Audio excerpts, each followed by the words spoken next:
ഐഷ പോറ്റി ഞാനിപ്പോൾ ലേബർ കോഡിനെതിരായി സമരം ഞങ്ങളുടെ സ്റ്റേറ്റിലെ എല്ലാ ജില്ലകളിലും ഉണ്ടായിരുന്നു. ആ സമരം ഉദ്ഘാടനം ചെയ്തിട്ടാണ് ഞാൻ ഇങ്ങോട്ട് വരുന്നത്. വന്നപ്പോഴാണ് ടി വിയിൽ ഇങ്ങനെ ഒരു വാർത്ത കാണുന്നത്.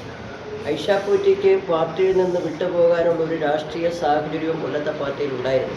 അങ്ങനെ ഉണ്ടെന്ന് ഞാൻ കരുതുന്നുമില്ല. ദീർഘകാലമായി പാർട്ടി എല്ലാവിധ അംഗീകാരവും നൽകി ചേർത്ത് പിടിച്ച് വളർത്തിയ ആളാണ് ഐഷ പോറ്റി.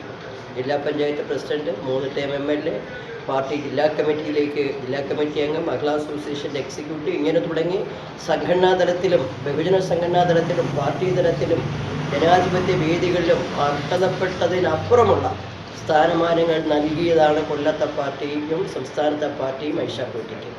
ഇങ്ങനെ പൊടുന്നതിനെ ഒരു തീരുമാനമെടുത്ത് മാറുക എന്ന് പറയുന്നതിന് യാതൊരു ന്യായവുമില്ല. ഐഷ പോറ്റി തന്നെ പറയുന്നതായി പ്രതികരണം ഞാൻ കേട്ടു.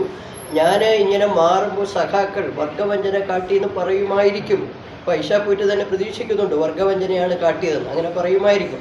ഞാൻ എല്ലാ മനുഷ്യർക്കും വേണ്ടിയാണ് നിൽക്കുന്നത്, ഇങ്ങനെയാണ് പ്രതികരണം നടത്തിയതായി ഞാൻ കണ്ടത്. എല്ലാ മനുഷ്യർക്കും വേണ്ടിയാണ് നിൽക്കുന്നതെങ്കിൽ എങ്ങനെയാണ് കോൺഗ്രസിൽ പോകാൻ പറ്റുക?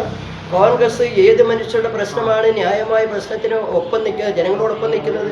ഇപ്പോൾ രാജ്യം ഭരിക്കുന്ന BJP ഗവൺമെൻറ് തൊഴിലാളിയെ മുഴുവൻ അടിമകളാക്കുന്ന ലേബർ കോഡ്, അതുപോലെയുള്ള കർഷക വിരുദ്ധ നയങ്ങളൊക്കെ കൊണ്ടുവരുമ്പോൾ രാജ്യമെമ്പാടുമുള്ള തൊഴിലാളികളും കർഷകരും ഒരുമിച്ച് നടത്തുന്ന പോരാട്ടത്തിൽ കേരളത്തിൽ കോൺഗ്രസ് ആ പോരാട്ടത്തിൽ ഒരുമിച്ചില്ല. എങ്ങനെയാണ് കോൺഗ്രസിനെ വിശ്വസിക്കുന്നത്? അപ്പോൾ കോൺഗ്രസ് ഏത് തലത്തിലാണ് മനുഷ്യർക്കൊപ്പം നിൽക്കുന്നു, അതുകൊണ്ട് ഞാൻ അങ്ങോട്ട് പോകുന്നു എന്ന് പറയുന്നത്. ഏത് മനുഷ്യർക്കൊപ്പമാണ് കോൺഗ്രസ് നിൽക്കുന്നത്?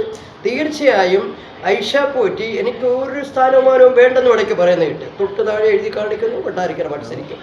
അപ്പോൾ സ്ഥാനമാനങ്ങൾക്കുള്ള ഒരു ആർത്തി എന്നത് പറയുന്നത് ഒരു മനുഷ്യനെ എങ്ങനെ വഷളാക്കും എന്നതിൻ്റെ ഉദാഹരണമാണ് ഐഷ പോറ്റി. അതിനപ്പുറം ഞാനൊന്നും പറയുന്നില്ല.